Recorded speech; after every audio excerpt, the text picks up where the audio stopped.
बदिया रहे छिए पगल के भेसरे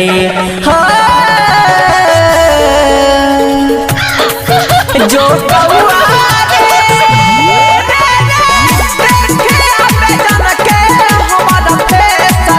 जो कौआ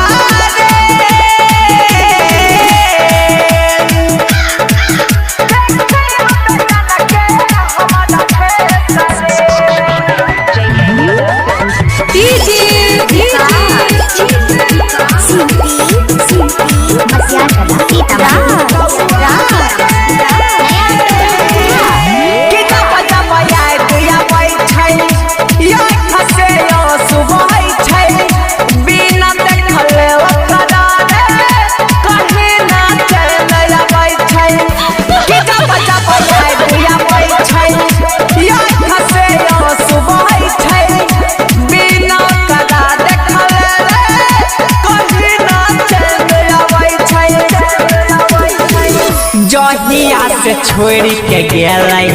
मुश्किल में जान छै अपन संग में कौआ लगल परान छै जहिया से छोड़ के गेलै मुश्किल में जान छै अपन